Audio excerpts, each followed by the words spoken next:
Yo, antes de empezar a tratar un poco los bloques de contenido que he estado marcando, pues, quería, pues, agradecer a la Escuela de Familias bueno, que otra vez quiera contar conmigo, para este curso. Muchas gracias a vosotros también. Muchas gracias a los participantes por vuestra motivación, por vuestro interés, por vuestras, ah, opiniones y sugerencias muy informadas. Eh, las veo muy sensibles. En general veo bastante nivel, como hemos dicho antes, hemos pasado digamos, de la primera división a la Champions, ¿no? Ya la gente tiene más conocimiento y, bueno, se nota, ¿no? Muchas gracias a todos también por los elogios y por el material, las actividades y todo esto. O sea que muy bien, yo me alegro muchísimo que lo podáis, os sirva. A nosotros nos parece un material que ayuda a entender algunas cosas bueno, y la documentación que tenemos, aunque está centrada muy especialmente, escora un poco hacia el acogimiento familiar, la verdad es que en lo que se refiere al trabajo de historia de vida es útil tanto para familias de acogida como para familias adoptivas o colaboradoras. Eh, Hay mucha diversidad aquí. Acabo de decir familias colaboradoras. A mí este año me parece que hay una irrupción de familias colaboradoras con respecto a otros años. Hemos tenido algunas familias colaboradoras otro año, pero esta edición hay, pues no sé cuántas habrá, pero hay muchas familias colaboradoras que, oye, participan mucho y preguntan y tal, oye, muy activas, que eso está muy bien. Ahora comentaremos algo, sobre la peculiaridad que tiene el trabajo de historia de vida en familias de colaboración. O sea que ahí hay algunas cuestiones que tenemos que tener en cuenta. Mm, Hay acogimiento de diferentes modalidades, hay familias adoptivas que están en trámite de pasos previos a la asignación todavía no tienen al niño, pero ya están aquí metidas. Hay familias que llevan muchos años con chicos adoptados. eh, ¿Sabes? Hay diversidad familiar porque hay diferentes configuraciones familiares. eh, y hay una cosa que también que quiero subrayar, y estuvimos hablando Fina y yo el otro día de esto, y es que tenemos a un 20% de los participantes son hombres. Así que bienvenidos a este negocio, chicos. Eh, Aquí ha sido un terreno mayoritariamente de mujeres. Y bueno, me parece en fin, muy de resaltar que tengamos ahora, pues, un 20% participantes hombres, que además no es solamente relevante, o me parece a mí que no es solamente relevante la cuestión porque sean el 20%, sino porque además las contribuciones y las aportaciones que hacen son de calidad, son de mucha sensibilidad. Así que me alegro muchísimo de que estéis aquí y, oye, y a ver si vamos un poco remontando y vamos cada año un poco más para arriba, ¿no? Porque esto es tarea de todos, tarea de hombres y mujeres, de acogedores y acogedoras, padres y madres adoptivas.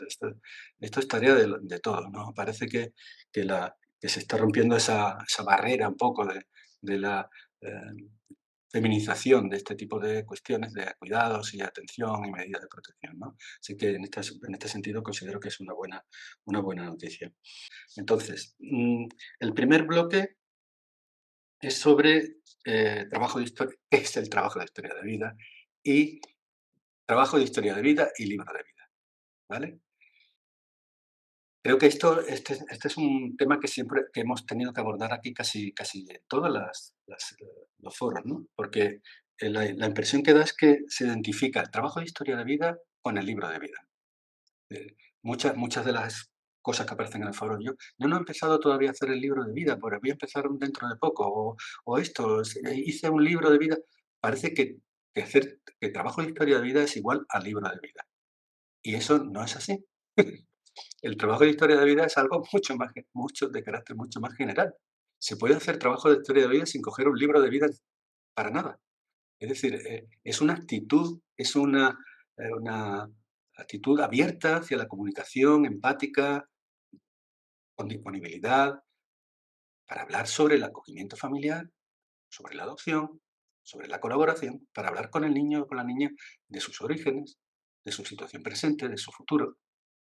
Y esto se puede hacer, se puede hacer en diferentes momentos de la cotidianidad de la vida de las familias. No hace falta que se haga, o sea, no podemos pensar o reducir lo que es el trabajo de historia de vida simplemente a hacer al momento en que yo estoy con mi hijo o con el niño acogido haciendo una actividad del libro de vida.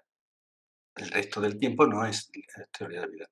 Esa esa esa eso no es así. O sea, el trabajo de historia de vida, como digo, es una actitud abierta a la comunicación y a hablar y a crear un clima emocional positivo para que el chico o la chica se sienta, y pueda hablar de las dudas que tiene, de dónde viene, tal, ¿vale? Y esto es una cuestión de carácter general y que se puede implementar en cualquier momento, cuando vas en el coche y preguntas cualquier cosa, he visto gente que hablaba, no, la niña ha entrado, me preguntaba esto si yo, bueno, pues en cualquier momento hablar y comunicar y estar disponible para los niños para esto es trabajo de historia de vida, ¿vale?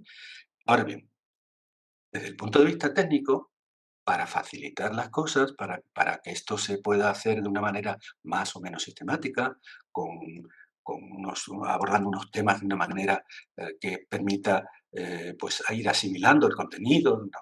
¿Vale? Pues se crean instrumentos específicos. En este caso, el instrumento habitual, el principal instrumento que se utiliza en trabajo de historia de vida es el libro de vida, ¿vale?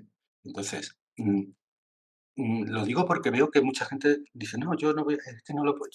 Dice: "No he podido porque es muy pequeño, todavía no he empezado a escribir, a hacer nada con el libro de vida". Entonces, como si no estuviera haciendo historia de vida ya.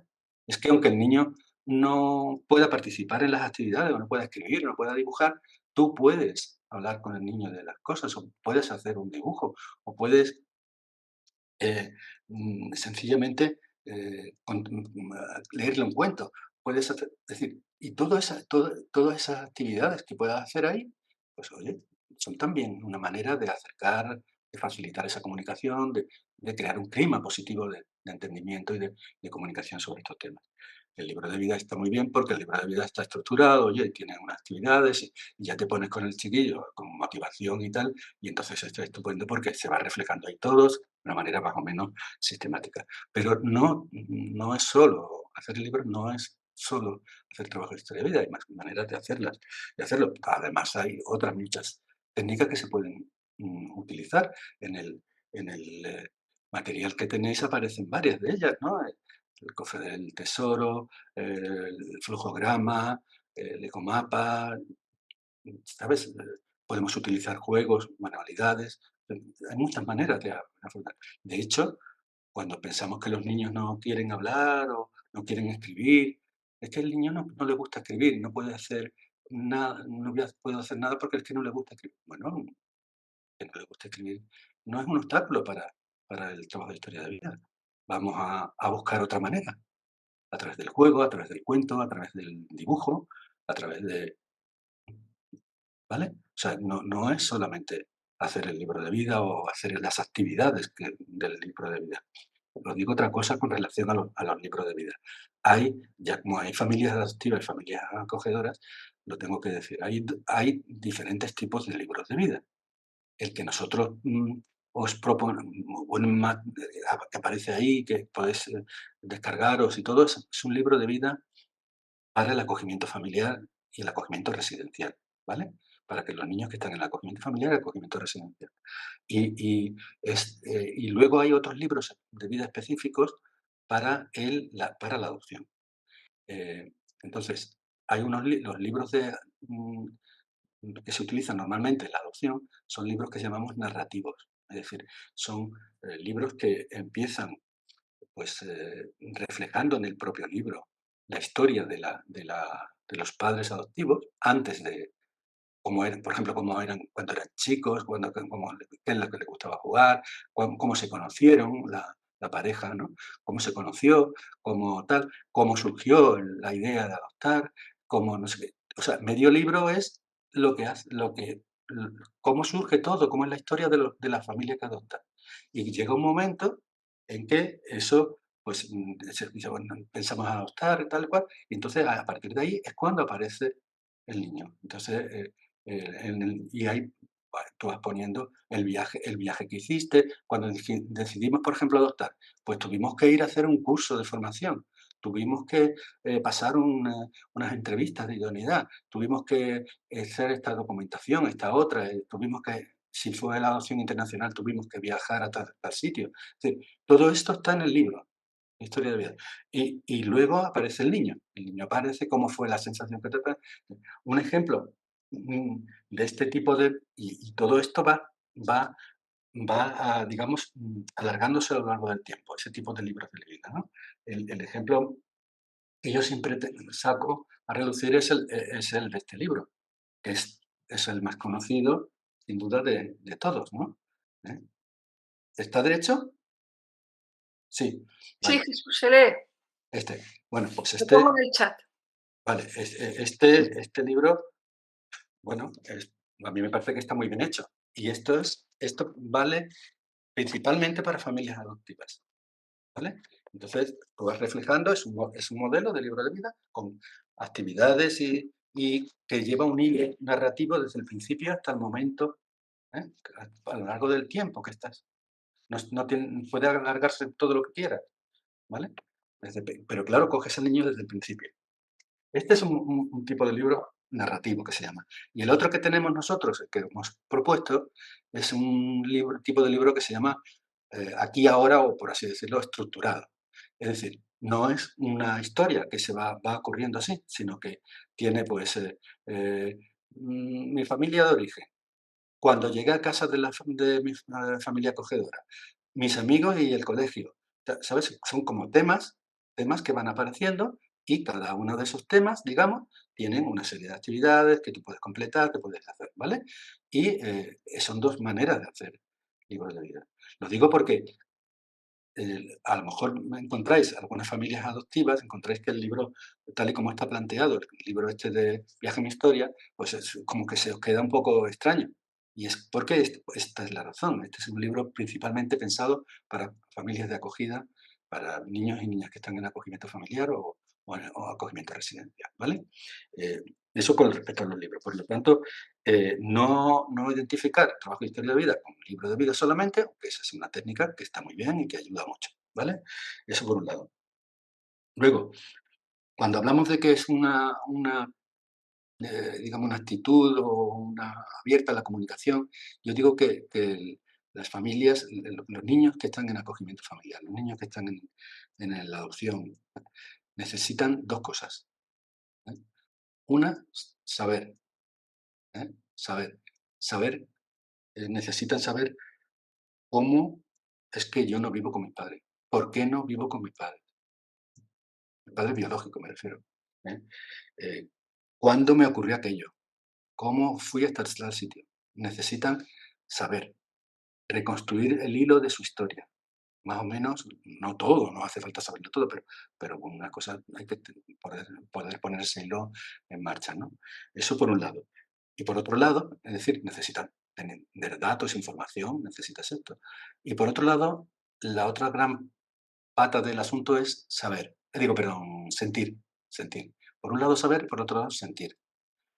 Y los niños necesitan sentir compromiso, necesitan sentir respeto, afecto, eh, honestidad, ¿vale? Y para hacer trabajo de historia de vida, aparte del libro de vida y todo esto, hace falta dosis de estas 2 cosas. Por un lado, darle a los niños la información o ayudarles a reconstruir en la medida de lo posible la historia y el pasado, el presente y cómo hacia dónde pueden ir, ¿vale? Todo ese hilo temporal. Y por otro lado, hacerles sentir que por una vez están protegidos, están seguros, que pueden confiar, ¿eh? que, que son respetados, que son oídos, ¿eh? Que los queremos, porque que estamos por ellos. Esto, esto es fundamental. Entonces, esta es la esencia del trabajo de historia de vida. Y con eso tratamos de comunicarnos con ellos, tratamos de ayudarlos con los instrumentos que estamos comentando. ¿Vale? Mm, El trabajo de historia de vida, pensamos muchas veces que, oye, lo he visto al niño le viene muy bien porque le ayuda a no tener fantasía, todo lo que sea. Muy bien, al niño le viene estupendamente. ¿Y a ti cómo te viene? Porque el trabajo de historia de vida es bidireccional, ¿sabes? Se implican los 2, la persona que está con el niño y el niño.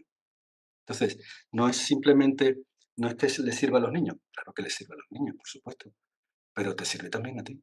¿A ti para qué te sirve? Pues te sirve para conectar mejor con los niños, para explorar tus dudas y tus dificultades también, o las preguntas que tú mismo te haces sobre tu condición de familia adoptiva o acogedora, ¿sabes? También te sirve a ti. ¿Para qué? Para aceptar que el niño tiene una familia biológica que está ahí, que hay que darle un lugar. Las familias de acogida lo tienen que hacer de una manera y las familias de adoptivas, pues lo tienen que hacer de otra. Y entonces te sirve para eso. Entonces, es un ejercicio que es para, por supuesto, para los niños, pero que es un ejercicio en el que estamos implicados nosotros también. Cuando viajamos, el programa nuestro de Viaje a mi historia se llamaba así, Viaje a mi historia. Desde cuando nos metemos en Viaje a mi historia, viajan los niños, por supuesto, y viajamos nosotros también. Viajamos los adultos con los niños. Esa es otra cosa que quería comentar, ¿no? Es un proceso, por lo tanto, ¿eh? Mm, Hay muchas dudas también con el trabajo de historia de vida, sí, en relación que se refleja también en los casos que hemos visto, ¿no? En cuanto a que hay que adaptarse al ritmo del niño, es mejor no forzar las cosas o hay que esperar un poco porque es todavía un poco inmaduro. Alguna gente todavía, fíjate que estamos en la Champions y alguna gente dice, no, vamos a esperar por si pregunta o hay algún conflicto o plantea algún conflicto. Entonces le decimos lo que sea. Entonces, claro, mm, eh, claro, el ritmo del trabajo de historia de vida nos va marcando los chiquillos, pero la comunicación sobre estos temas no es responsabilidad solo de los niños. Eso no tenemos que esperar que ellos sean los que tomen la iniciativa, pequeños o pregunten o dejen de preguntar. Es una, es una responsabilidad nuestra. ¿Y cómo lo hacemos? Pues creando ese clima abierto de comunicación.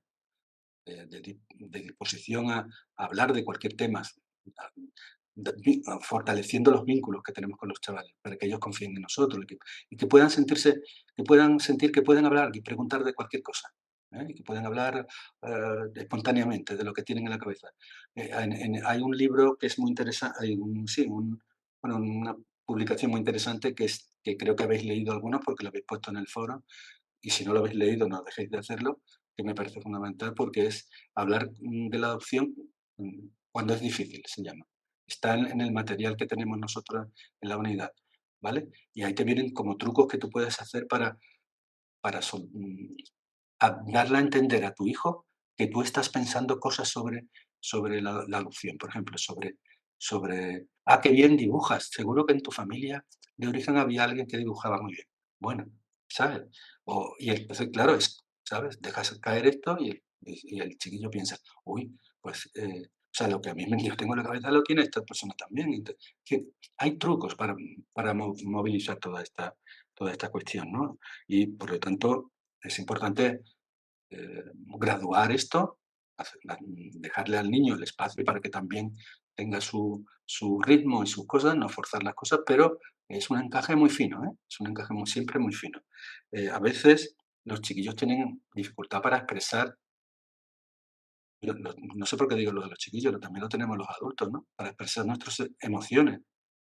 eh, y, s- y- siendo algunos niños, habiendo pasado estos chiquillos, algunos de ellos, por situaciones tan difíciles, pues todavía más, porque no entienden muy bien cómo gestionar esto, cómo hacer esto, ¿no? Entonces, a veces nosotros queremos adelantarnos o querer traducir lo que ellos no son capaces de decir, ponerle palabras a lo que ellos no son capaces de decir, ¿no? Bueno, está bien porque tenemos que validar, tenemos que interpretar los estados de los niños, desde luego, ¿no? Pero hay que tener también cuidado de no adelantarnos y dejar a los chiquillos sin voz, ¿eh? Hay que, por lo tanto, es siempre un trabajo como muy de encaje, ¿sabes? Muy fino. Es- Cada caso es de una manera distinta, cada familia es la dinámica también, la relación es distinta. Entonces hay ahí mucha variedad, mucha variabilidad, ¿no? Pero hay que tenerlo también en cuenta. Mm, Esta parte, creo que con esto terminamos este primer bloque.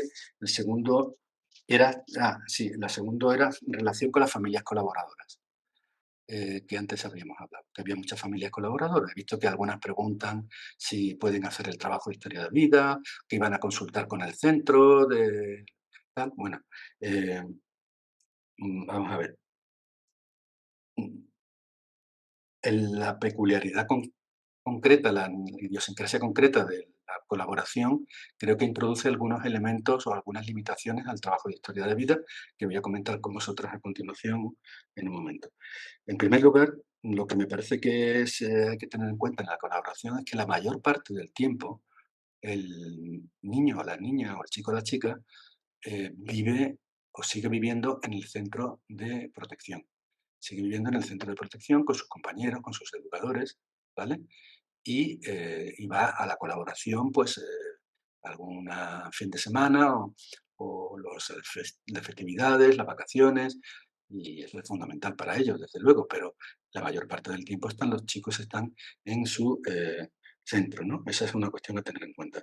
Eh, la segunda cuestión es que, ya me corregiréis vosotros, pero la mayor parte de los chicos y chicas que salen en colaboración son chicos y chicas que son más bien ya mayorcitos, es decir, a partir de los 9 10 años, 8 9 10 años, la mayor parte de ellos ya con 12 13 14 años, es decir, del bloque de niños un poco más mayores.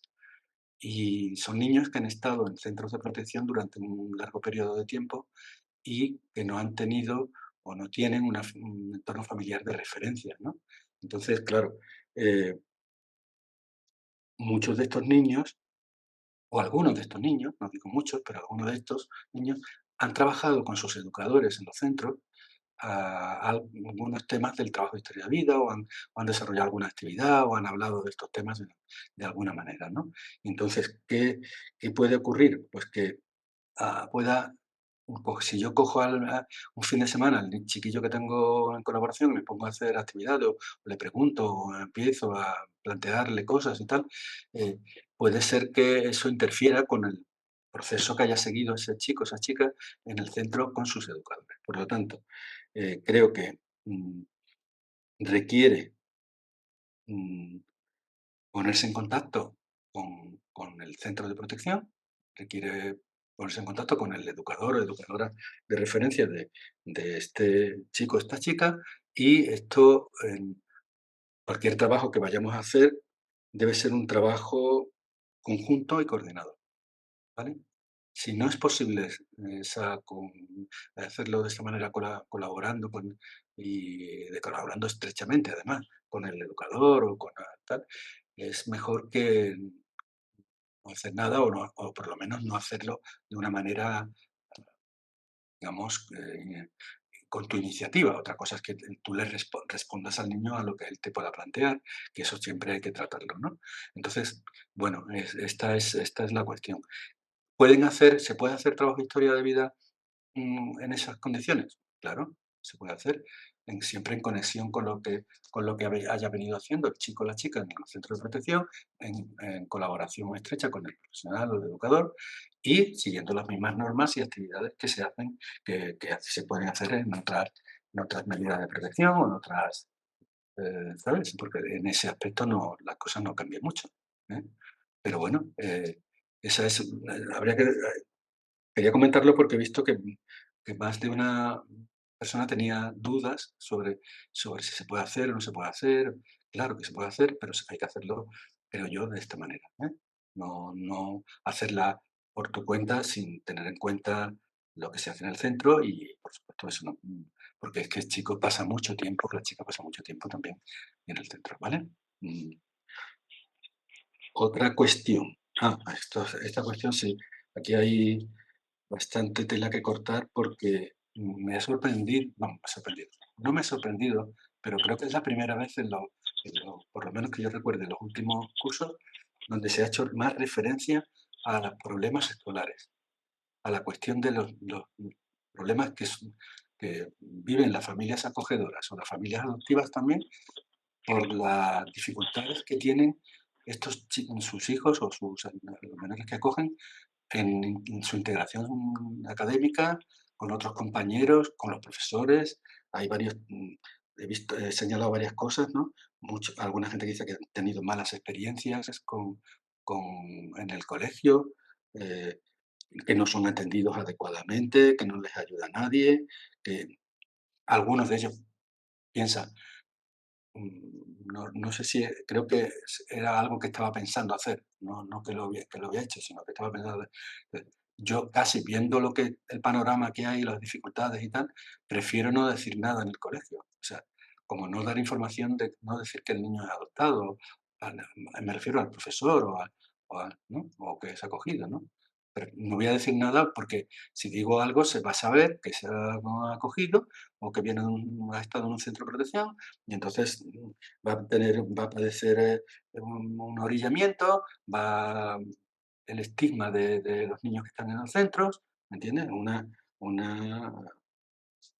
fin, toda la parte negativa ¿sabes? La sanción social que hay con esta cuestión, ¿no? Me ha sorprendido porque no me esperaba tanto, ¿no? Y y también gente que se quejaba de que, por ejemplo, su hija, no sé, creo recordar que era la hija que tenía una discapacidad elevada, que tampoco la atendían adecuadamente en la escuela, que la niña se sentía mal porque no estaba frustrada. El tema del TDAH, ¿no?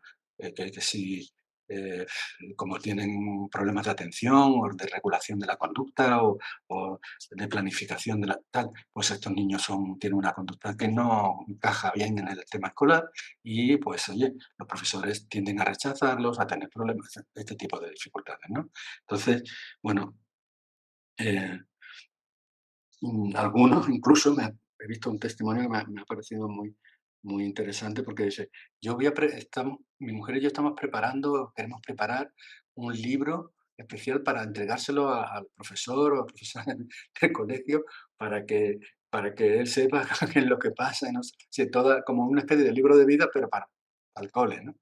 Para el profesor o para la profesora, ¿no? Entonces, bueno, eh, es evidente que el tema escolar es una dificultad, un problema, vamos.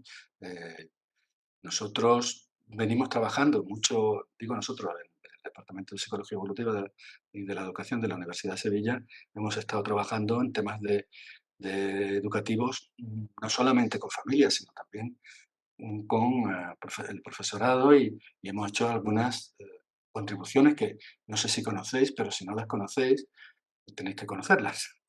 Vamos, es un es material dirigido, documentación específica para ayudar a la comunidad educativa a integrar a estos niños, porque claro, hoy día la la escuela que tenemos hoy día hace alarde de diversidad, hace alarde de inclusión, ¿sabes? Pero a la hora de la verdad eso se queda, ¿sabes? Se queda un poquito corto, se nos queda un poco cortos. Y claro, nosotros lo que queremos es que estos chicos adoptados, acogidos, colaboración, que están en centro, tal, son un ejemplo de diversidad. Son un ejemplo de diversidad, de trayectorias vitales, distintas, ¿no? De familias, de diversidad familiar. Entonces, tienen que tener su hueco, su integración también en el ámbito escolar, no solamente en el ámbito familiar.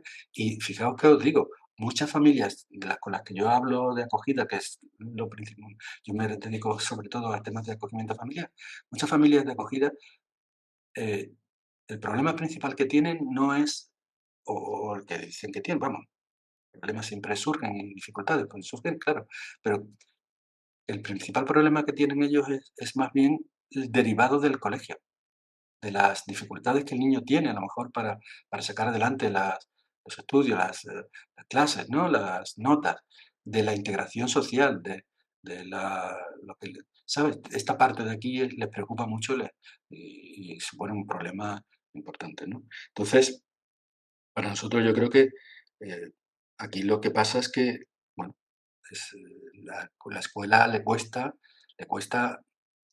admitir a estos niños todavía. Y eso que ya ha habido iniciativas, como digo, de la Consejería de Educación, por ejemplo, aquí en Andalucía, y otras iniciativas muy claras para que desde el sistema educativo se sea sensible a las necesidades y a las circunstancias de estos niños en particular, de los niños y niñas que vienen del sistema de protección y que se integran en los colegios, ¿no? Eh, mm, Hay que tener en cuenta que estos niños se incorporan al sistema educativo generalmente en desventaja con respecto a otros niños, por las antecedentes de adversidad que han tenido, porque han tenido menos experiencias de aprendizaje y de estimulación que otros niños, ¿eh? Porque han cambiado de escuela o de colegio varias veces por diferentes situaciones. Entonces, bueno, ¿qué es lo que proponemos o lo que nos gustaría pensar? Que vamos a proveer para estos niños un contexto educativo, un contexto escolar que sea protector, que sea acogedor para ellos. Claro, eso significa que las familias de acogida o las familias adoptivas o las familias tal tienen que, eh, digamos, tomar un papel activo de cara a la escuela, a la integración de estos niños. Y la escuela tiene que tener también un mecanismo o un plan para acoger a estos niños, ¿vale? Bueno, había uno de los testimonios que había por ahí, de las aportaciones, decía que esta que ellos habían, tenido algunas dificultades con el tema escolar y tal, porque tuvieron, no sé si era una adopción, creo que era una adopción de una niña. Y a la semana o así, que venía además de otro país, creo, el a la semana o menos ya estaba el niño el escolarizado. Y yo digo: "A ver, esto no se hace, no deberíamos hacerlo así". No, es que, claro, nos obliga, tiene que estar escolarizado. Bueno, un momento. Lo primero de todo es que el niño se adapte a las circunstancias familiares, se sienta mínimamente, seguro en su nueva condición familiar y tal. Y la incorporación al colegio debería ser gradual, ¿eh? No puede ser, aquí te pillo, aquí te mato. Tiene que ser gradual. Y el colegio tiene que poner de su parte para que el niño pueda incorporarse, hacer una evaluación que tiene que incorporar no solamente aspectos didácticos, sino también aspectos que tienen que ver con el desarrollo emocional, social de los niños, y situar al niño desde el punto de vista curricular donde le corresponda. Es decir, ¿qué tiene? ¿Tantos años? Pues a quinto B del tirón. Bueno, a quinto B, pero el niño tiene el nivel de tercero. Entonces, ¿esto cómo lo hacemos? Esto como así por las buenas. Metemos ahí, vale. Este tipo de circunstancias hay que trabajarlas, hay que controlarlas, ¿no? Por supuesto, es importante la integración del niño en la clase. La, mm, la información que tienen sus compañeros sobre de dónde viene o cómo es, ¿no? eh, los niños tendrían que tener, los niños de la clase y del colegio tendrían que saber cómo qué es una familia adoptiva o cómo es, ¿sabes? Que forma parte del panorama de la diversidad. Todo esto hay que trabajarlo en clase. Por supuesto, hablamos de una supervisión más estrecha por parte del profesor, hablamos de una evaluación ajustada a las capacidades de los niños, hablamos de medios de educación compensatoria si fuera necesario. Es decir, que esto a mí me desconsuela un poco ver que todavía a este momento, en este punto todavía de la historia del acogimiento familiar y de la medida de protección, todavía hay tantas familias que tienen dificultades con el tema escolar, ¿sabes? Yo recuerdo aquí en Sevilla algunas familias que me contaban que, fíjate, que no sé si me diréis, como me digáis ya, que ha pasado a vosotros también, entonces ya apago y me voy. Es que ellos tenían sus propios hijos biológicos, ¿vale? Que estaban en una zona, en un barrio, tal, y los niños iban, obviamente, al colegio que le correspondía de la zona que fuera, pero acogieron a un niño. Como el niño no tiene los mismos apellidos que los hijos, pues no lo podía meter en el mismo colegio, no sé qué, y al niño a este lo mandaron al Quinto Pino a otro colegio.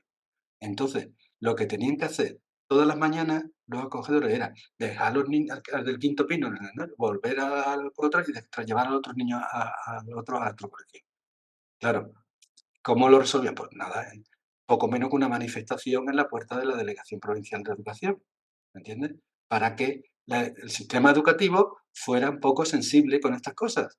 Los niños que proceden del sistema de protección, hay que ayudarles, hay que echarle una mano, no les puede complicar en la vida a los acogedores, a la familia de acogida. Bueno, pues parece que esto ya se ha ido superando, parece, pero otras circunstancias como esto que estamos hablando todavía están ahí. Sí, no sé, Tina, no sé si está el material de lo de educación, lo de la parte educativa, no sé si lo tenéis ahí o están los enlaces o algo. Me refiero a Entiéndeme, Enséñame.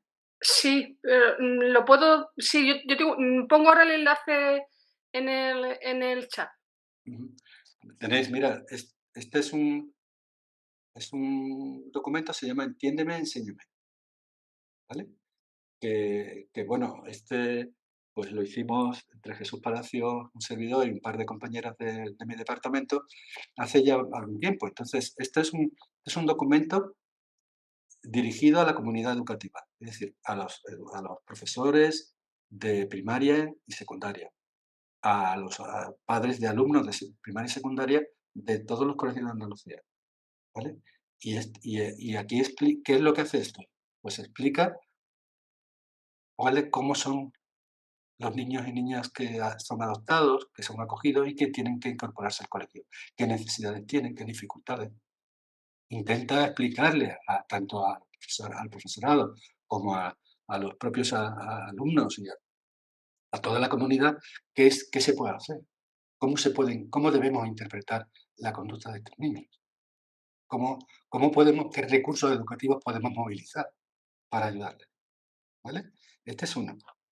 Y más recientemente hemos publicado otro que también está accesible, que es este.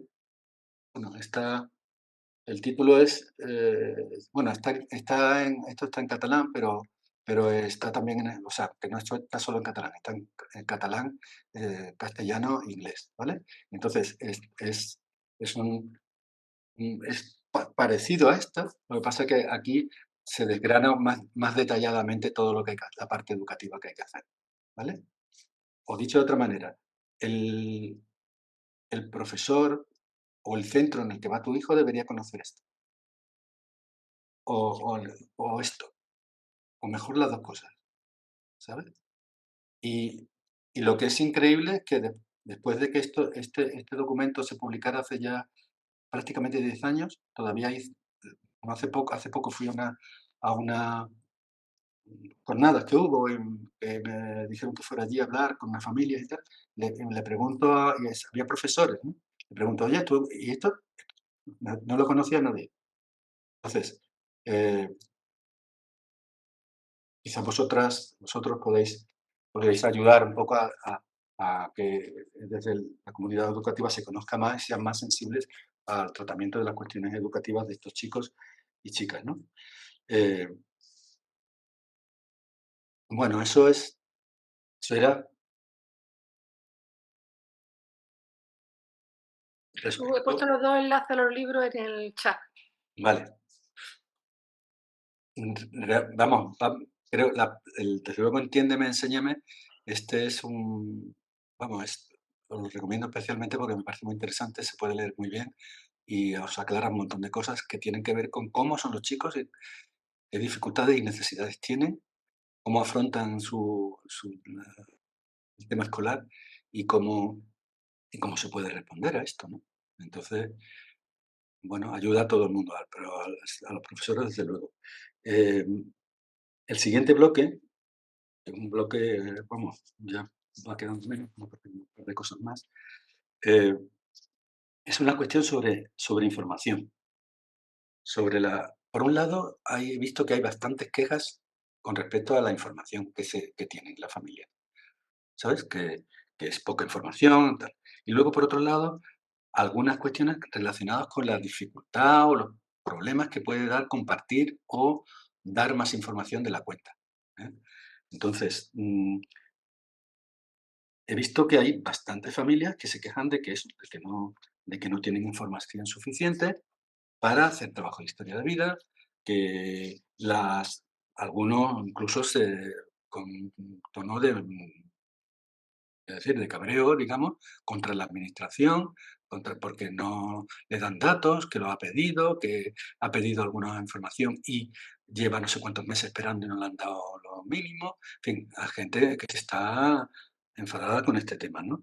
Eh, yo sinceramente no entiendo ¿por qué tantas dificultades? ¿Por qué hay tantas dificultades? Desde luego, la ley de protección de datos eh, se puede convertir en un obstáculo, pero, ¿cuál es la razón de que yo no pueda saber si la familia de mi hijo adoptivo eh, está bien o está mal? O si ocurrió aquello o ocurrió lo otro. ¿Cuál es la razón? Que yo no entiendo por qué, por qué porque esa apropiación de la información, según vamos, más que nada, según lo que algunos de vosotros me estáis contando, ¿a qué se debe esa apropiación de la información por parte de la administración o de los profesionales que atienden a estos casos? Eh, Me ha sorprendido, ¿no?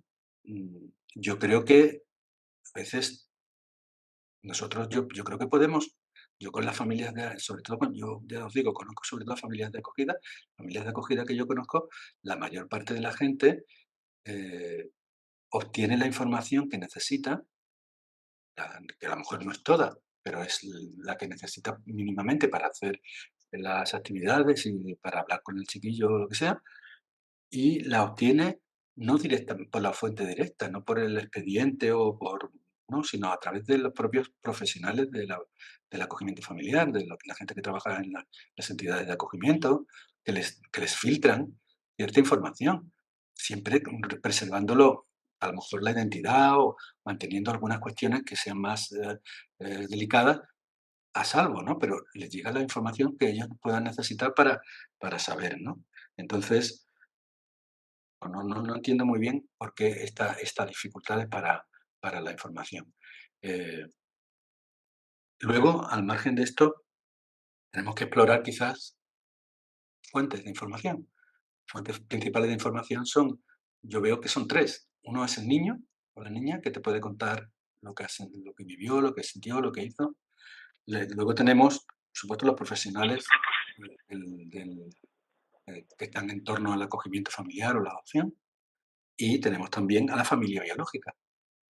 Muchas familias de acogida tienen visitas con la familia, los niños tienen visitas con la familia biológica, ¿no? Entonces, bueno, pues se puede pedir que colaboren también con cierta información, ¿no? Y claro, no es una cuestión solo de los profesionales, también hay otras fuentes que podemos obtener cierta información. Y yo siempre lo digo, que la información es importante y los datos son importantes porque, oye, es la materia con la que hacemos el trabajo de historia de vida, pero que no es lo más importante, ¿verdad? Que lo más importante es comunicar, empatizar con el niño, o sintonizar con lo que siente. Esto es lo más importante. A veces con toda la información del mundo damos digamos, no comunicamos bien, ¿sabes? Damos datos, fechas, hechos, pero esto no, no, no es comunicar, ¿sabes? A veces sin tener datos, esos datos, esas fechas, esos datos concretos, sin, sin eso, puedo tener una comunicación 1000 veces más profunda con mi hijo o con mi menor acogido cuando, ¿sabes? Porque sintonizamos con eso. Yo le puedo decir, oye, mira, yo de esto es que no tengo información. Puedo, lo que te puedo decir es que te voy a echar una mano, vamos a ir juntos, vamos a hacer lo que sea para poder mm, recuperar esta información. Pero como ahora mismo no tenemos, ¿tú qué piensas? ¿Qué tienes en la cabeza? ¿Qué has pensado? ¿No? No sabemos lo que pasa, pero a ¿qué es lo que te ronda a ti en la cabeza? ¿Tú qué piensas?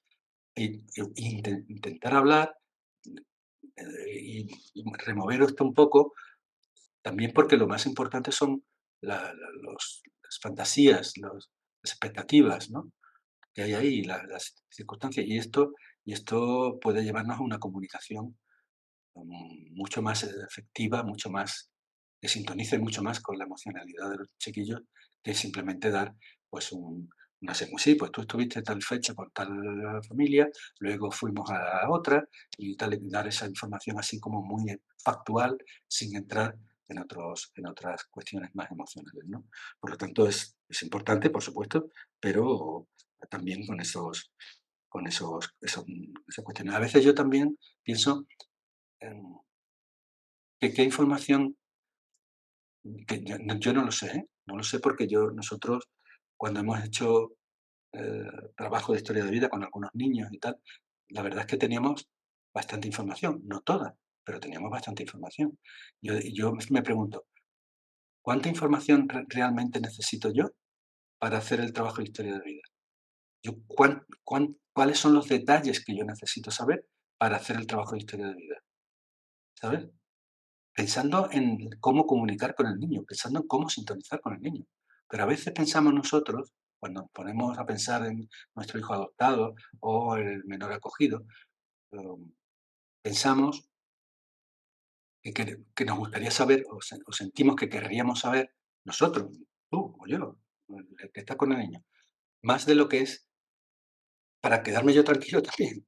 No pensando solamente en el niño, ¿sabes? No la información que necesito para hacer el trabajo de historia de vida o para, a lo mejor en este momento, lo que necesitaría, por ejemplo, con 5 o 6 años, qué es lo que necesitaría saber, sino que yo ya sé que la familia lo maltrató, pero y me gustaría saber cómo fue aquello, ¿sabes?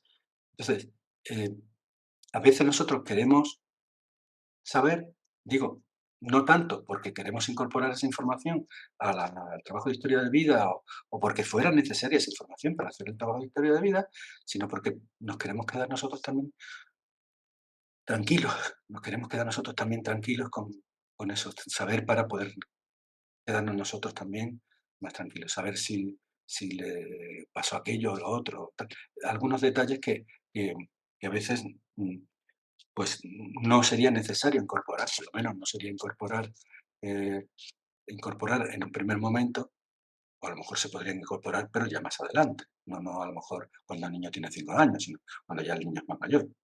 A lo mejor esos detalles podrían ser posteriores, pero nosotros nos gustaría saberlos desde el principio, tener esa información. A veces esto también hay que tenerlo presente, ¿no? Mm, por supuesto que si no sabemos algo, pues hay que decir que no lo sabemos. Hay que tratar de decir la verdad. Y si tenemos, que darle una explicación o tenemos que contar algo, darle algún sentido o alguna respuesta a los niños, yo siempre digo que es importante, mm, que tengamos las cosas preparadas, ¿eh? El discurso más o menos preparado. No tratar de no improvisar, aunque los chiquillos a lo mejor te aparecen o el momento en que ocurre tú no te lo tenías pensado, en fin, puede ser algo así, ¿no? Pero intentar tener algo en la cabeza ya más o menos preparado y evitar, y sería el discurso tendría que ser como una especie de, yo qué sé, de muñeca rusa de estas, ¿no? Es decir, que fuera poco a poco de menos a más, ¿sabes? Pero que tú no tuvieras que desdecirte de nada. Es decir, que lo que cuentes el primer día o cuando lo que hables con los chiquillos, a lo mejor cuando tienen 5 años, 4 o 5 años, sea lo mismo que cuando tienen 15, solamente que cuando tienen 15, pues tienen más, detalles o más, una explicación más profunda de lo mismo, pero que tú no tengas que dar marcha atrás, que no vayas a contarle a lo mejor una milonga, una historia al principio, que luego, oye, resulte que cuando ya es más mayor, pues tienes que decir: "No, es que en realidad no era esto, era lo otro". No. A ser posible que sea siempre lo mismo, más desarrollado, pero no, que no tengas que desdecirte, ¿vale? Eso es importante. Eh, en relación con la información, ah, tam y el tema del colegio, que no lo he dicho antes, claro, si tú, vas a ir al colegio y vas a hablar con el de la dirección del colegio, hay un plan de acogida del niño, hay tal, claro, tú tienes que colaborar con el profesorado, con la dirección, con el tutor, vale, muy bien. Pero la cuestión es, ¿y yo qué información? La que yo tenga, que tampoco es tanta, pero ¿qué información le tengo yo que dar entonces al profesor? Nosotros decimos que a los educadores, a los profesores, solamente se le debe dar la información estrictamente necesaria para desarrollar su trabajo educativo, nada más, ¿eh? Nada más y nada más. Detalles los justos, por no decir ninguno, o casi ninguno, ¿vale? Ellos, ¿por qué? Pues porque eso es confidencial, es del niño y no podemos, digamos, compartirlo, desde luego no compartirlo sin su conocimiento y su autorización, ¿entiendes? O sea, hay que tener cuidado. Dar información sí, compartir la información necesaria. Es que el niño, ah, pues estuvo mucho tiempo, por ejemplo, con problemas de atención por negligencia. Vale, ya está. No tienes que dar más nada. ¿Cómo fue la negligencia? Si le hicieron esto, le hicieron lo otro. Esto no lo tiene que saber nadie, ¿vale? Lo justo para que se pueda. Esto es una cuestión que quería comentar, ¿no? Hay alguien que dice, una de las personas que en el foro preguntaba, ¿y qué hacer cuando nuestro menor acogido nos pida que le llevemos a ver con su familia, a ver a su familia? A mí me ha sorprendido un poco esta cuestión, esta pregunta, porque se trata si no me equivoco, se trata de un acogimiento familiar permanente con, la- con los que el niño tiene visitas periódicamente. Entonces, eh, yo creo que aquí ya se deja entrever un poco el, el hecho de compartir con los niños información sobre su familia de origen, hablar de la familia de origen, puede como conducir al niño a querer tener más contacto o aproximarse más, incluso aproximarse físicamente a, a su familia de origen, ¿no? Y pero claro, esto yo creo que es una cuestión que tiene que ver también con la inseguridad que tenemos nosotros como acogedores, ¿no? O con cierto temor al contacto con la familia o la relación con la familia, biológica del menor, ¿no? Eh, la cuestión es que al niño hay que explicarle cuál es su situación, que está en acogimiento familiar, por qué está en acogimiento familiar, cuál es la razón por la que está en acogimiento familiar, ¿eh? Y por qué no puede vivir con su familia biológica, a pesar de que tenga contactos o relaciones o venga visitas de vez en cuando con sus familiares, ¿vale? Esto es lo que hay que hacer. Y, eh, si ve a su familia periódicamente, con cierta periodicidad, no veo por qué va a tener, mm, que tenemos que dar por hecho que el niño va a querer irse que los acogedores lo lleven a vivir o a ver, a visitar a su familia biológica, ¿vale? Esto no yo creo que a esto habría que añadir que hay que contar con el apoyo y la colaboración de los propios profesionales del acogimiento familiar ante estas situaciones y, desde luego, por si no ha quedado claro con lo que hemos comentado anteriormente, pedir colaboración a la familia biológica del niño también, que es responsable también de explicarle cuando va a las visitas que tiene con el niño, no solamente le va a traer un muñequito sin tonterías, sino a explicarle también por qué motivo no puede vivir ese niño con ellos, ¿vale? Es que las familias biológicas también tienen esa responsabilidad. No sé si no sé, lo he contado alguna vez, también hay algunas asociaciones de gente que trabaja en el acogimiento familiar muy respetados en nuestro país, como por ejemplo la gente que trabaja en el País Vasco en una cooperativa que se llama Aginsari. Esta gente todos los acogimientos familiares, todos los acogimientos, lo digo así, todos los acogimientos familiares se inician sin el niño de por medio. ¿Sabéis cuál es el inicio de un acogimiento familiar? La familia biológica, un encuentro con la familia de acogida, una reunión con la familia de acogida. Ese es el inicio del acogimiento familiar, ¿vale? Es porque no se trata de competir, no se trata de interferir, no se trata de a ver quién puede más, se trata de colaborar. Y el trabajo que se hace que tienen que hacer los técnicos, los profesionales del acogimiento con las familias de acogida, tiene su contraparte también con el trabajo que tienen que hacer los técnicos con las familias del niño. Y si no, se puede colaborar con la familia del niño, con lo que sea, entonces a lo mejor no tiene sentido las visitas, ¿entiendes? Entonces ahí hay una especie de confusión.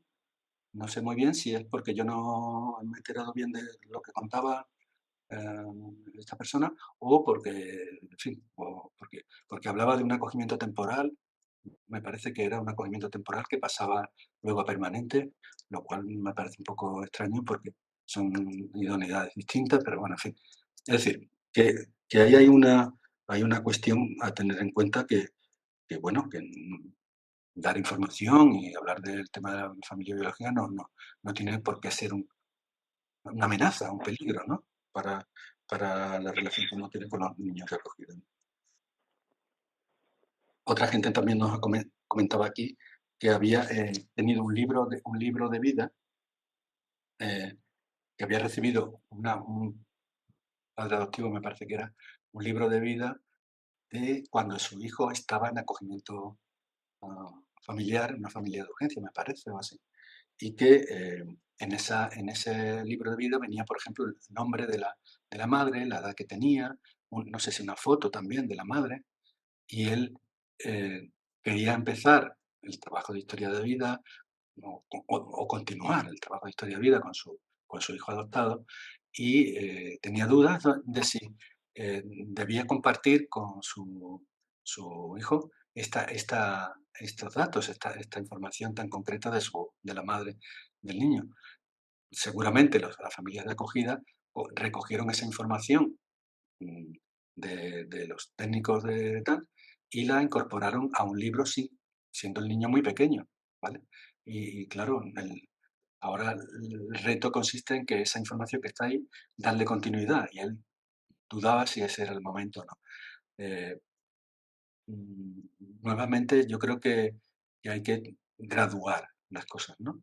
Por supuesto, eh, está bien que aparezca que tener esa información, pero no es necesario que empecemos a hacerlo desde el principio, que la empecemos a utilizar al principio, la podemos ir graduando a lo largo del tiempo y el trabajo que hagamos con el niño, ¿no? Eh, no sé si aquí hay algunas cosas más. Sí, un par de cosas más. El tema de los hermanos. Alguien me preguntaba sobre los hermanos biológicos o los hermanos de adoptivos, o sea, de acogimiento. Bueno, ¿qué papel juegan los hermanos? Pues, a ver, si el niño es acogido con su hermano, imagínate, son 2 hermanos, por supuesto, es muy importante el trabajo que se puede hacer con los hermanos, cada uno con su trabajo individual, ¿eh? No no es un trabajo o sea, juntar a los 2 niños, sino que cada uno tendría que hacer su libro, sus actividades, cada uno por su parte, ¿no? A veces el más mayor sabe, por ejemplo, como en el caso este que tenemos aquí del caso número uno, del hermano de Fernando, que es más mayor y sabía cosas y ya conocía, y el otro es más pequeño y no sabía tanto, ¿no? Entonces, el mayor puede colaborar también en el trabajo con el niño, ¿no? La comunicación sobre el acogimiento, sobre el trabajo de historia de vida, en el libro de vida o las actividades que se pueden hacer. Hay que conseguir un poco que se acople un poco y que colabore. Y si se hace bien, el trabajo es mucho más, se potencia más todavía, se potencia más que si lo hiciéramos nosotros solos, ¿no? Cuando se trata de hermanos, por ejemplo, tú tienes un niño acogido y tú tienes 2 hijos tuyos biológicos, ¿no? Entonces, ¿cómo se hace esto? Bueno, depende de la edad que tengan los niños y todo esto, ¿no? Pero en principio, claro, todos todos tendrían que colaborar, ellos también, los hermanos, ¿no? Lo que no aconsejo que se haga es el niño acogido tenga un libro y los otros 2 se dediquen a mirar, ¿sabes? Los otros 2 hermanos o el otro hermano que esté, si tiene una edad, en fin, si tiene 18 años y el niño acogido tiene 5, pues entonces no estamos hablando de nada. Pero si tienen una edad, más próxima, pues se pueden hacer actividades para los 2, cada uno con su actividad, pero que también tanto tu hijo, biológico como el acogido puedan hacer sus propias actividades, ¿vale? Incorporado. Había un había por último, no sé si hay un par de cosas, no, un par de cosas más, sí. No quiero ser muy pesado y ya damos si acaso, bueno, ahora tenemos que repasar los casos. Un caso que me ha parecido un poco complicado. Me parece una adopción de una persona que había adoptado en Marruecos, me parece. Y, y bueno, por lo visto había adoptado primero a un chico que, bueno, yo no me podía dar crédito a lo que estaba leyendo, porque tú claro, ¿qué pasa? ¿Qué pasa en algunos países del norte de África, en particular en Marruecos? Que no existe la adopción plena. Lo digo por quien no lo sepa, que lo tenga en cuenta. No existe la adopción plena. La figura de la adopción plena no existe. Tú no puedes adoptar, como en otros países, de adopción internacional, porque allí rige una ley específica que se llama la kafala en esos países. Y entonces, em, eh, tú puedes tener como una especie de cesión de tutela, pero no tienes la adopción plena, no te ven nada, y tienes que eh, estar dando como eh, explicaciones o informes a las autoridades marroquíes, ¿no? Entonces, eh, claro, ella cuenta que este chico que ella ha adoptado estuvo, no sé si fueron 5, no quiero columpiarme, como 5 años o así, sin tener la nacionalidad española. O sea, aquí con el niño y sin tener nacionalidad española, que lo trataban como si fuera inmigrante de esto, ¿cómo se llama esto? Em, ¿Sabes? O sea, una situación tremenda, ¿no? Kafkiana. Bueno, pues este chico, mal que bien, pues parece que se ha ido adaptando y ha ido saliendo un poco más adelante y ahora ha adoptado a un segundo chico. Pero este está teniendo muchos más problemas de salud mental, problemas de conducta, eh, agresividad, una serie de dificultades, ¿no? Entonces, que, esta persona decía que, oye, esto yo no sé si puedo hacer trabajo de historia de vida con este niño, tal. No, no lo aconsejo, no lo aconsejo con este segundo hijo, este chaval, ¿no? No lo aconsejo porque está en tratamiento, estaba con unas dificultades importantes. Yo creo que no es el momento. Es decir, lo voy a decir de otra manera, para hacer trabajo de historia de vida se tienen que dar unas condiciones, ¿eh? Mínimas, ¿eh? Entonces, si el niño eh, no está receptivo, no tiene una conducta tal, está emocionalmente muy irritable, inestable, está en tratamiento. No es el momento de hacer trabajo de historia de vida, ¿sabes? Porque tú no puedes meter el dedo en la llaga cuando está sangrando. Entonces, esto no es el momento de hacer trabajo de historia de vida. Yo creo que es el momento de tratar porque claro, quien ha vivido experiencias muy traumáticas, como parece el caso, pues bueno, necesita un tratamiento clínico, un tratamiento adecuado a las necesidades y que le pueda permitir pues, reconstruir un poco su identidad, su personalidad, su integridad psicológica, ¿no? Y el trabajo de historia de vida está muy bien, es muy interesante, es fantástico, pero milagros no hace y digamos, y al contrario, lo que es que puede, insisto, abrir aspectos o generar situaciones que puedan exacerbar precisamente los problemas que tiene este chico, ¿no? Por lo tanto, en este caso, creo que ella, esta persona pedía pues orientación sobre el aspecto. Yo creo que no es el momento, creo que el momento es el de tratar estas dificultades desde el punto de vista terapéutico, ¿vale? Y lo último que quería comentar era una cosa que me pareció muy interesante, lo tenía por aquí apuntado, que una de las últimas contribuciones que había, eh, muy sensible, una contribución muy sensible, eh, donde una persona hablaba de que en fin, de que se preguntaba, ¿no? Hasta qué punto, lo tengo aquí apuntado, eh, hasta si en algún momento de la vida de estos niños y niñas que están en acogimiento, en adopción, llegan a un grado de paz y de aceptación de su historia, o siempre quedan ellos reminiscencias de la historia que les hubiera gustado vivir. Es decir, si esto se cura o no se cura, si este dolor sigue ahí o no sigue, ¿no? Y termina con una cosa que me llamó mucho la atención. Dice, a menudo nuestra niña nos pregunta, ¿se puede nacer de nuevo? A mí es que eso me dejó como un poco con las patas colgando, como se suele decir, ¿sabes? ¿Cómo si se puede nacer de nuevo? Eh, a ver, el dolor está ahí, ¿no? Está ahí. A veces no lo asimilamos, lo integramos, ¿no? De una manera positiva, la mayor parte de las veces, es decir verdad, ¿no? Pero la condición de ser adoptados o acogidos nos va a acompañar durante toda nuestra vida, ¿vale? Y que eso sea así, no quiere decir que eso sea algo que nos deba hacer sufrir, simplemente tenemos que integrarlo, ¿no? Entonces, yo cuando me pregunta esta persona, ¿se pueden hacer de nuevo? Yo diría sí, se pueden hacer de nuevo. Eh, se pueden hacer aceptando tu propia historia, integrándola de una manera lo más positiva posible y, y mirando hacia adelante, ¿no? Es decir, algo así como renaciendo, ¿eh? Pero no puedes cortar ahora cero, poner el contador a cero y nacer de nuevo. Esto no puede ser, sino que tú tienes que integrar toda esta historia dentro de ti de una manera lo más positiva posible y, y cuando tú te quedas, eres capaz de integrar todo esto de una manera positiva, tal, como si hubieras renacido, es como si te vieras de nuevo, ¿no? Así que yo diría que sí, que se puede superar este dolor, que se puede volver a nacer de una nueva identidad, una identidad positiva, no pensar que uno está siempre prisionero del dolor, prisionero de las cosas que te han pasado, ¿no? Y Si, si tú estás en un acogimiento familiar y el niño tiene visitas más o menos periódicas con sus familiares, ¿vale?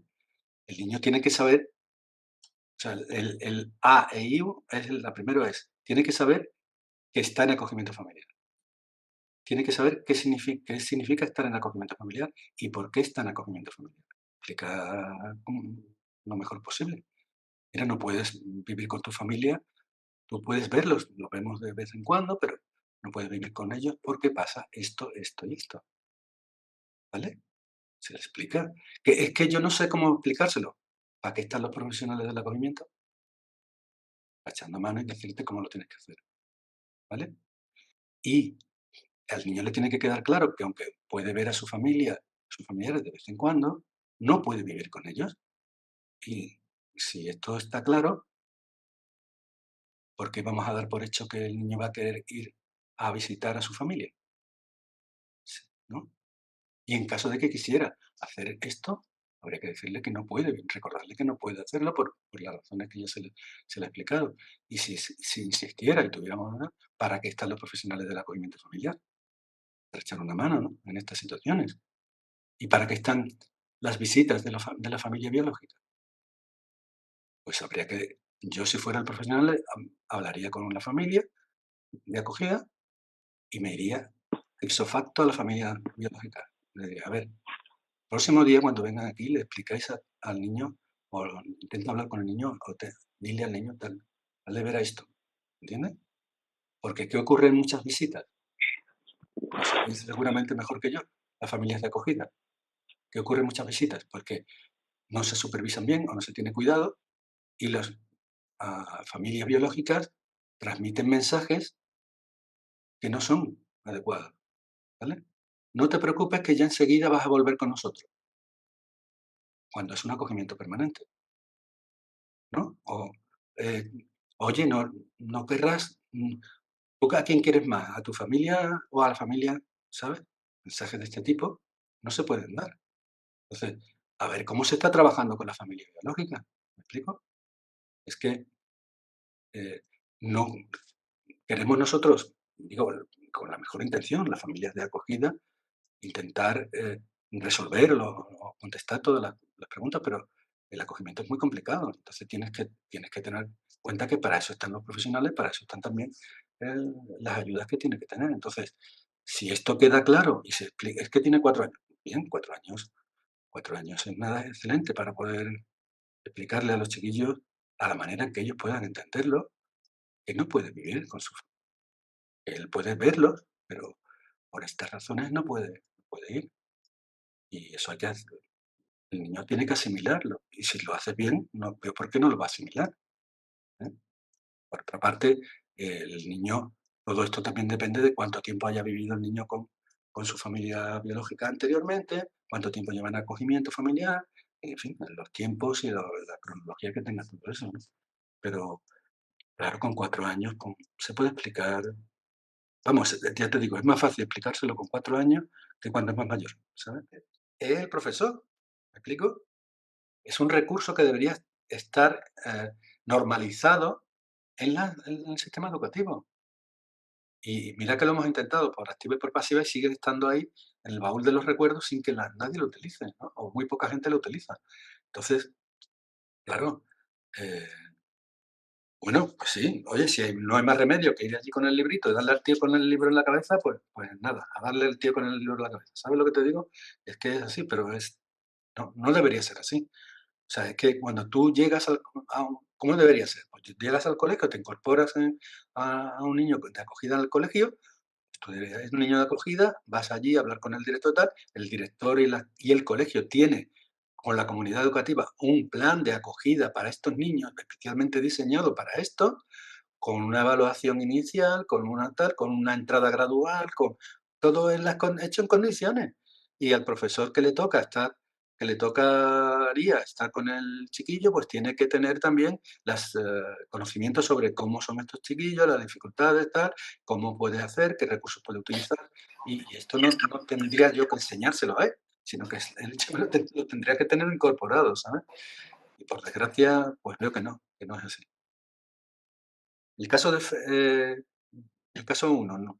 Primero es Fernando, es un niño que está acogido con su hermano más mayor. Él no sé si tiene 4 años o así, y, eh, y mientras que su hermano es más mayor, tiene 7 o así, pues ya conoce muchas cosas de su historia y es plenamente consciente del acogimiento y de la situación familiar y todo, y el chaval está bien integrado y todo bien. Este más pequeño, pues no está al día, no lo sabe. Entonces la duda que hay es de los acogedores, ¿qué podemos hacer? Que si le decimos, no le decimos, si es muy pequeño todavía, habría que esperar, ¿cómo lo podemos hacer, no? Y, eh, y aquí lo que veo yo, la primera pregunta que se hace en el caso ¿veis que es necesario contarle a este niño su historia? Bueno, aquí hay unanimidad total, por no decir absoluta y total, ¿no? ¿Vale? O sea, la mayor parte del mundo dice sí, es un derecho de los niños conocer, claro que sí, sí, sí, todo el mundo sí, sí, sí. Hay algún matiz que tiene que ver con, a lo mejor, con que la información se le puede dar de una manera más gradual o menos gradual, eh, ¿sabes?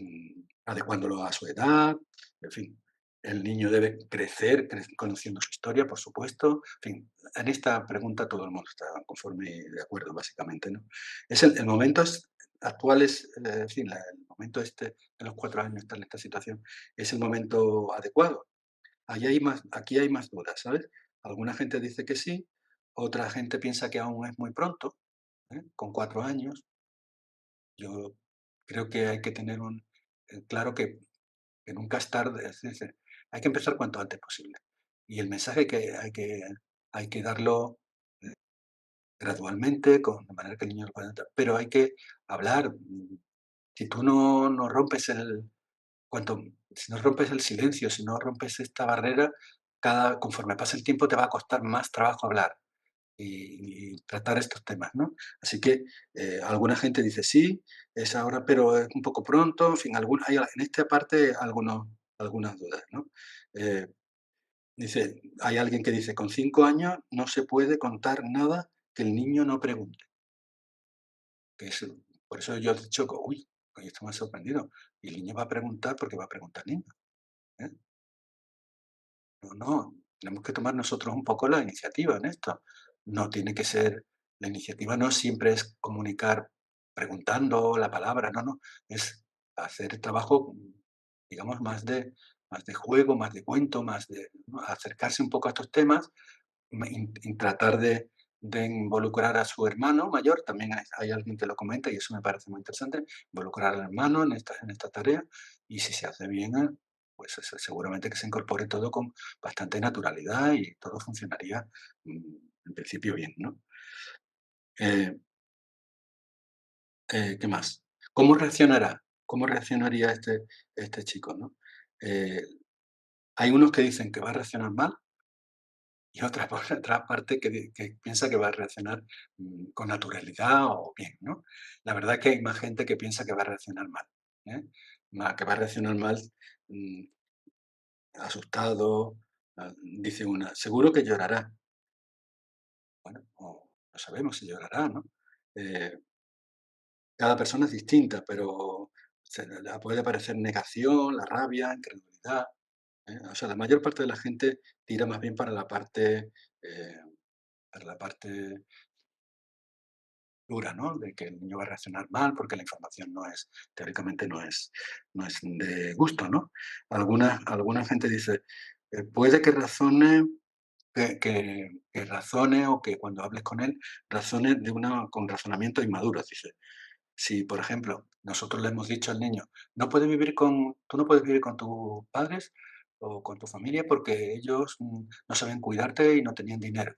Entonces el niño puede contestar, "Mm, si no tenían dinero, pues entonces vamos a darle dinero y así ya puedo volver con mis padres", ¿no?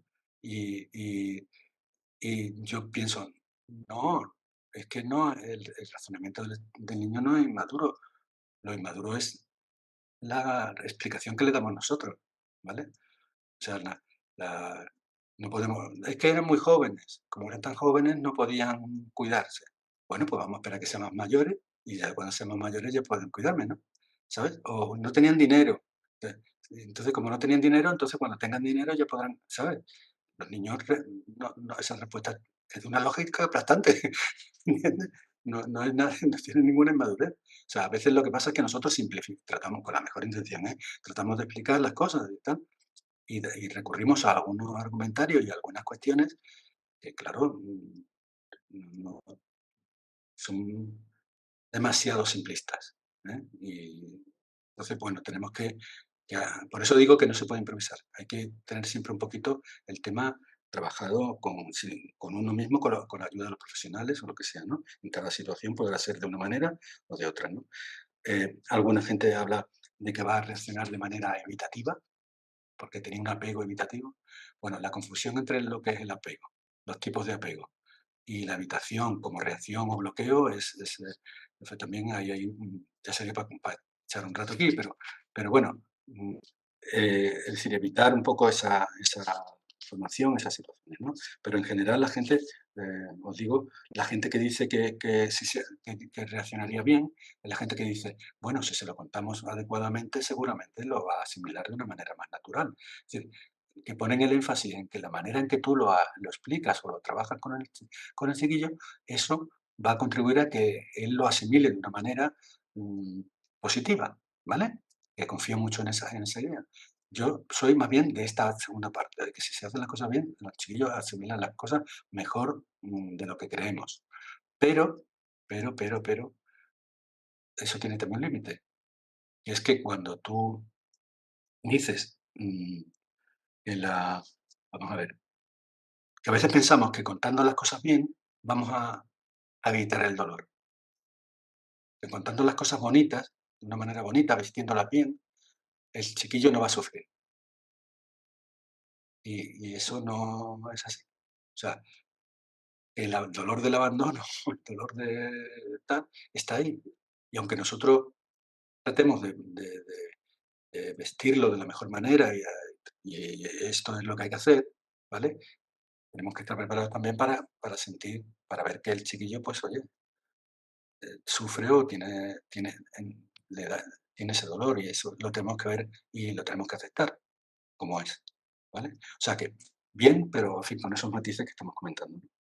Mm, bueno, con respecto a cómo hay que comunicar esto, mucha gente como dice, bueno, pues hay que hacerlo acompañando, graduando la información, eh, eh, dando seguridad y afecto, desculpabilizando.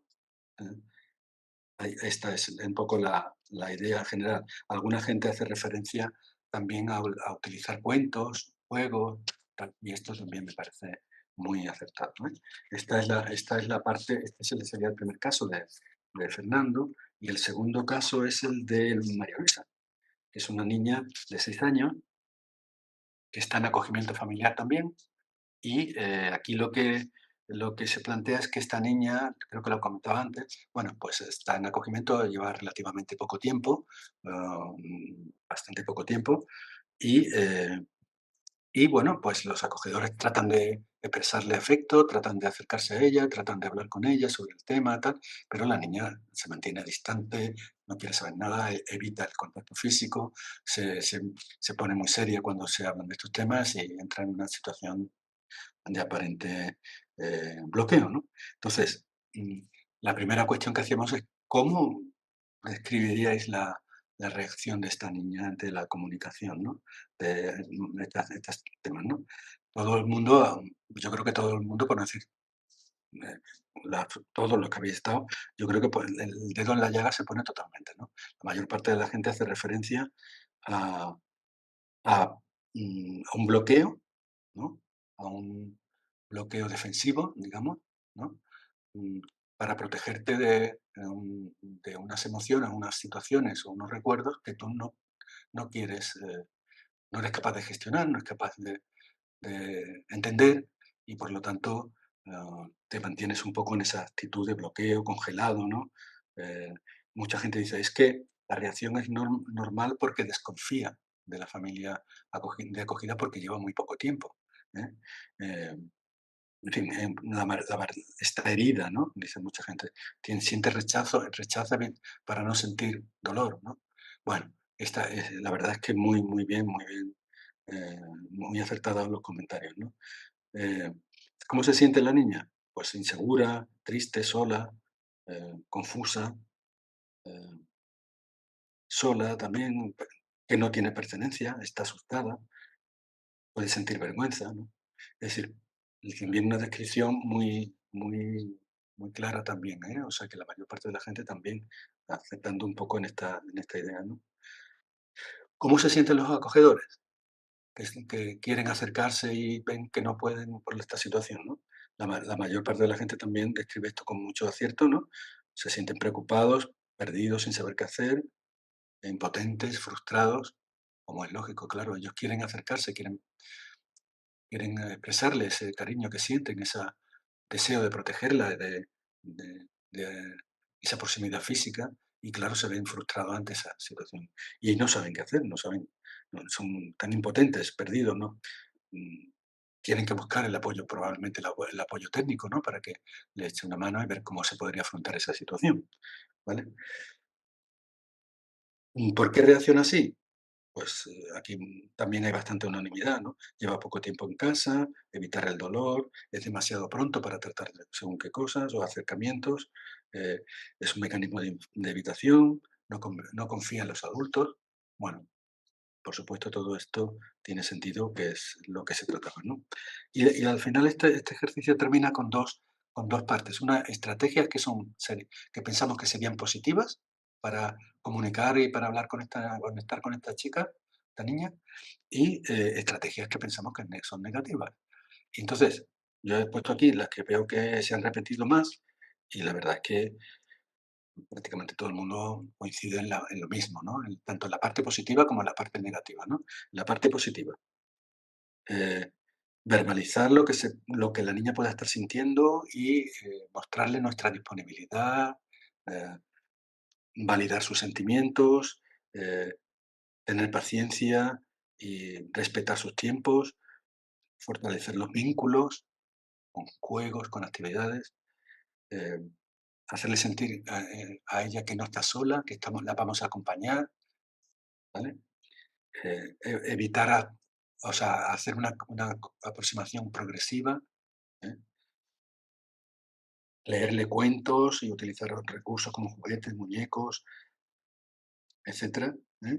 Es decir, todas ellas estrategias perfectamente adecuadas para afrontar este caso de esta niña, ¿no? Y en la parte negativa, pues también mucha unanimidad, porque claro, si la niña tú quieres dar un abrazo, la niña se aparta, se pone muy tiesa, muy seria, pues claro, ¿qué no se debería hacer? Insistir, forzar estas situaciones. eh, Abrazarla sin que ella nos lo permita, aproximarnos físicamente, darle besos, ignorar la situación que vemos pensando que ignorando esta situación esto se va a acabar, se le va a pasar. eh, Decirle que no se ponga así, reñirla o enfadarse con ella, eh, yo qué sé, no prestarle atención, culparla o responsabilizarla por algo que haya hecho. Bueno, la verdad es que toda esta parte, todo este ejercicio también me ha parecido muy interesante y lo que habéis planteado, prácticamente con todo coincide, me parecen buenas aportaciones y me da la impresión de que el ejercicio ha servido para afianzar algunas ideas sobre comunicación y sobre estrategias que se podían utilizar en determinadas situaciones, ¿no? Así que bueno, estoy muy contento y muy satisfecho con los ejercicios.